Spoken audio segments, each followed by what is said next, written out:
안녕하세요. 우리는 청소년 가정예배를 세우는 형제 드림이 세움이에요. 6월 셋째 주 가정예배 오신 여러분 환영합니다. 가정예배를 시작하기 전 한 가지를 준비해주세요. 부모님도 청소년 친구들도 따라해주세요. 미소 장착. 오늘도 기쁨 넘치는 예배 드리길 원합니다. 이제 예배에 앞서 기도하겠습니다. 누가 기도하면 좋을까요? 오늘은 가위바위보를 해서 이긴 분이 기도를 하면 좋을 것 같아요. 그럼 잠시 영상을 멈추신 다음에 기도해주세요. 멈추신 다음 가위바위보를 하신 후에 이긴 분이 기도할게요. 기도하신 다음에는 다시 가정예배로 들어오는 겁니다. 그럼 1, 2, 3, 3, 클릭!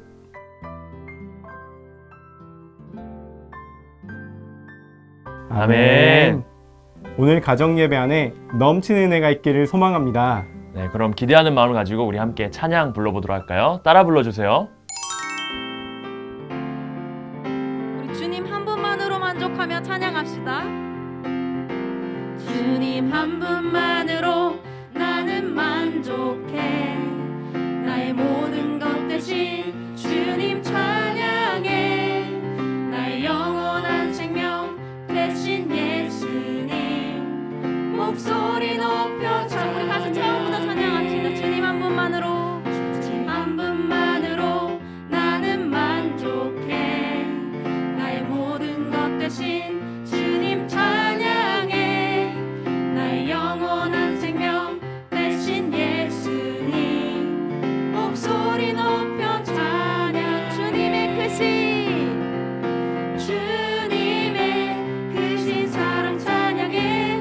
나의 힘과 능력이 되신 주 나의 모든 삶 변화되었네. 크신 주의 사랑. 우리 다시 처음부터 찬양합시다. 주님 한 분만으로 한 분만으로 나는 만족해. 나의 모든 것 대신 주님 찬양해.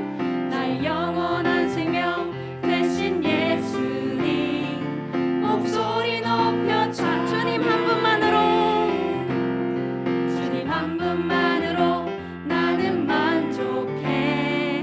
나의 모든 것 대신 주님 찬양해. 나의 영원한 생명 대신 예수님 목소리 높여 찬양해. 주님의 크신 사랑 찬양해.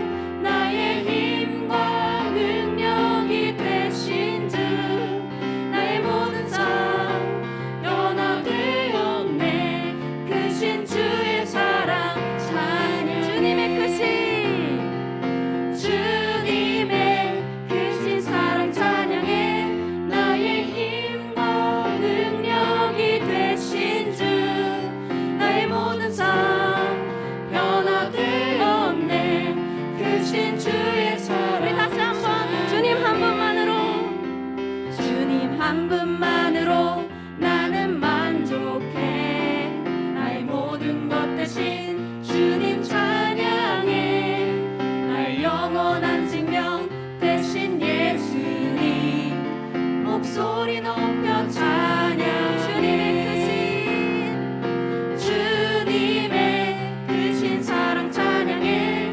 나의 힘과 능력이 되신 주 나의 모든 삶 변화되었네.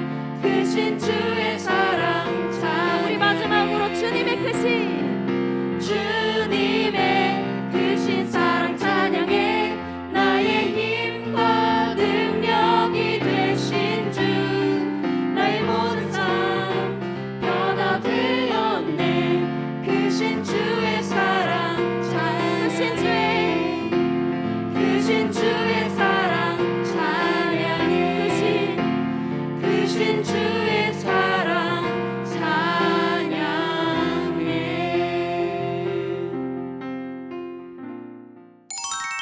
기쁨으로 고백하는 찬양의 시간 되셨나요? 우리 그런 기쁜 마음을 가지고 함께 말씀 살펴보도록 하겠습니다. 오늘 말씀은 출애굽기 12장 37절에서 42절까지 말씀이 되겠습니다. 이스라엘 자손이 라암셋을 떠나서 숫곳에 이르니 유아 외에 보행하는 장정이 60만 가량이요 수많은 잡족과 양과 소와 심이 많은 가축이 그들과 함께하였으며 그들이 애굽으로부터 가지고 나온 발교되지 못한 반죽으로 무교병을 구웠으니 이는 그들이 애굽에서 쫓겨남으로 지체할 수 없었음이며 아무 양식도 준비하지 못하였음이었더라. 이스라엘 자손이 애굽에 거주한 지 430년이라 430년이 끝나는 그날에 여호와의 군대가 다 애굽 땅에서 나왔은즉 이 밤은 그들을 애굽 땅에서 인도하여 내심으로 말미암아 여호와 앞에 지킬 것이니 이는 여호와의 밤이라 이스라엘 자손이 다 대대로 지킬 것이니라. 드림아, 교회 안에서 교회 친구들이랑 대화할 때는 정말 행복하고 좋은데 학교나 학원 친구들과 대화하면 조금 불편할 때가 있어. 아, 그래? 혹시 왜 그렇다고 생각을 해? 세상 친구들을 보면 엄청 주눅이 들어. 나보다 공부도 잘하고 힘도 세고 또 잘생기기까지. 그 친구들을 보면 내가 정말 하나님의 자녀로서 세상을 승리하며 살아갈 수 있을지 걱정이야. 아, 그렇구나. 나도 주변에 생각해보면은 그런 친구들이 정말 많은 것 같아. 그렇다면 그런 친구들 만났을 때 하나님의 자녀로서 우리는 어떻게 해야 될지 한번 목사님께 질문해 보도록 할까? 목사님!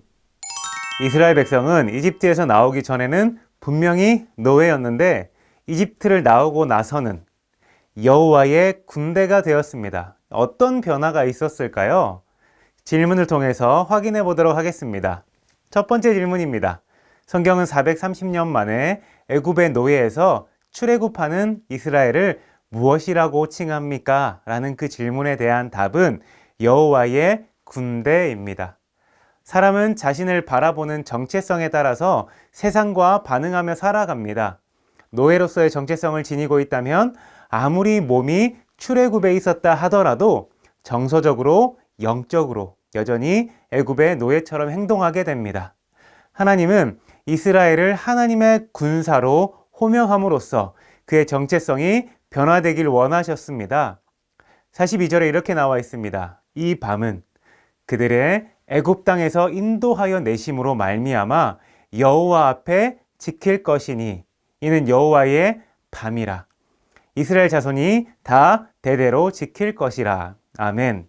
지키다라는 단어는 군사적 용어입니다. 경계를 서고 감시한다는 뜻이죠. 하나님께서는 출애굽하는 이스라엘을 평범한 백성으로서 여호와의 군대로 바꿔주셨습니다. 종의 신분에서 여호와의 군사로 신분이 변화되길 원하셨던 것입니다. 가정예배 영상이 마쳐진 후에 하나님 안에서 발견한 나만의 정체성이 있다면 가족과 함께 나눠보시기 바랍니다. 두 번째 질문입니다. 이스라엘은 출애굽을 할 때 무엇을 준비하고 나왔습니까? 이거에 대한 답은 아무 준비도 없고 급히 나왔습니다. 이스라엘 백성이 하나님의 은혜로 출애굽을 하지만 그들의 모습은 군대라고 하기에는 초라한 모습이었습니다. 39절에 이렇게 나와 있습니다. 그들이 애굽으로부터 가지고 나온 발효되지 못한 반죽으로 무교병을 구웠으니 이는 그들이 애굽에서 쫓겨남으로 지체할 수 없었음이며 아무 양식도 준비하지 못하였음이었더라. 군복도 없고 무기도 없었습니다. 싸울 만한 장정이 60만 명이 있기는 하지만 한 번도 전쟁을 치른 적이 없고 그 곁에는 어린아이들과 노인들과 여인들이 동행했기 때문에 신경 쓸 일이 많았습니다. 더군다나 전쟁에서 가장 중요한 것은 충분한 군량의 확보이죠. 그런데 이스라엘은 먹을 양식도 준비하지 못했습니다. 전쟁을 치를 만한 아무런 준비도 하지 못한 이스라엘을 성경에서는 하나님의 군대라고 표현합니다. 즉 하나님의 군대는 세상과는 다른 방식으로 전쟁을 합니다.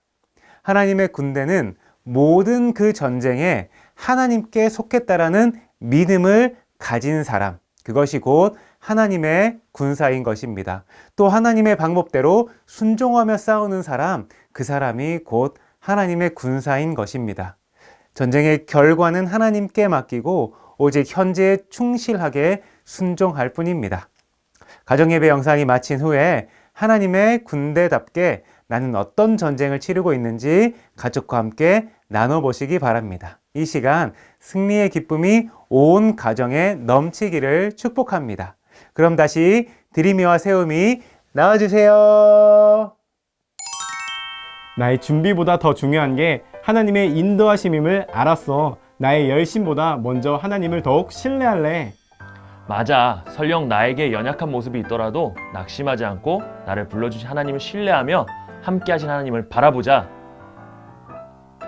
우리 이 시간 저와 세우미가 나눈 것처럼 가정 안에서도 질문과 기도 제목을 나눠주시면 좋겠습니다. 다음 질문을 가정 안에서 함께 나누고 또 기도 제목도 나눌게요. 질문이 나오면 화면을 잠시 멈추고 나누면 돼요. 그럼 1, 2, 3, 3 클릭! 클릭!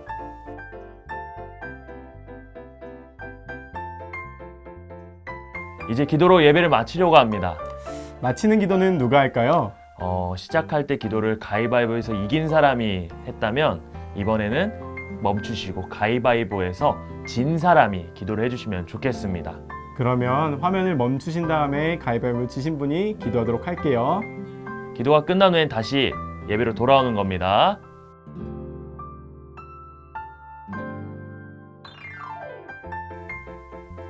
아멘. 하나 되어 이루어가는 삶의 가정 예배, 오늘 함께해서 어떠셨나요? 하나님의 함께 하심이 더욱 기대가 되는 시간이었어요. 자, 그럼 우린 다음 주에도 1, 2, 3 가정 예배 때 만나는 겁니다. 모든 가정 예배가 살아나는 그날까지 안녕.